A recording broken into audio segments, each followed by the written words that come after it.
So guys, আশা করি ভিডিওর thumbnail দেখে অবশ্যই বুঝতেই পেরে গেছো যে আজকের ভিডিও কি টপিকের হতে চলেছে।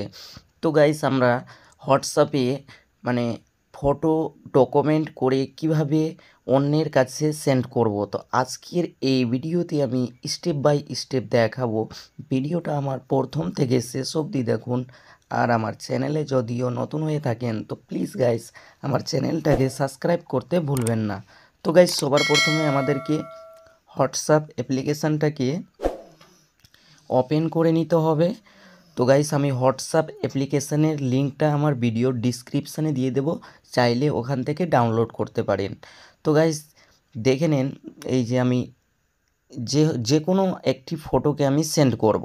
তো আমাকে সেন্ড করার জন্য এই অপশানটা দেখতে পাচ্ছ, এই অপশানটার উপরে আমাদেরকে ক্লিক করতে হবে। এই অপশানটার উপরে যখনই ক্লিক করবেন তো গাইস এখানে দেখতে পাচ্ছ ডকুমেন্ট বলে একটি অপশান শো করবে। এই ডকুমেন্টের উপরে আমাদেরকে ক্লিক করতে হবে। ডকুমেন্টের ওপরে যখনই ক্লিক করবেন তো গাইস পেজটা ঠিক এরকমভাবে ওপেন হয়ে যাবে। হয়ে যাবার পর তো এখানে দেখতে পাচ্ছ ব্রাউজ ডকুমেন্ট বলে একটি অপশান রয়েছে। এই অপশানটার উপরে আমাদেরকে ক্লিক করে দিতে হবে। তারপরে গাইস আপনি যে কোনো ফটোকে সেন্ড করতে চান, তো ফটোটা এখান থেকে নিজের গ্যালারি থেকে সিলেক্ট করে নেবেন।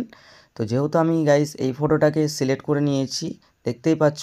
তারপরে গাইস এই অপশানটার উপরে আমাদেরকে ক্লিক করে দিতে হবে সেন্টের উপরে।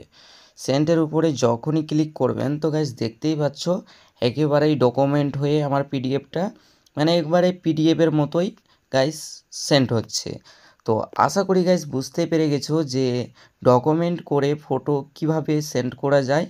আর আজকের এই ভিডিওটা কেমন লেগেছে কমেন্ট করে বলো। আর ভিডিওটা যদিও ভালো লেগে থাকে তো গাইস অবশ্যই আমার চ্যানেলটাকে সাবস্ক্রাইব করতে ভুলবেন না। আর পাশে থাকা বেল নোটিফিকেশানটাতে অবশ্যই অলে সিলেক্ট করে রাখুন। তো গাইস আমি যখনই আমার চ্যানেলে নতুন ভিডিও আপলোড করা হবে তো গাইস সবার প্রথমে আপনাদের কাছে নোটিফিকেশান চলে যাবে। তো গাইস আজকের ভিডিও এই পর্যন্ত।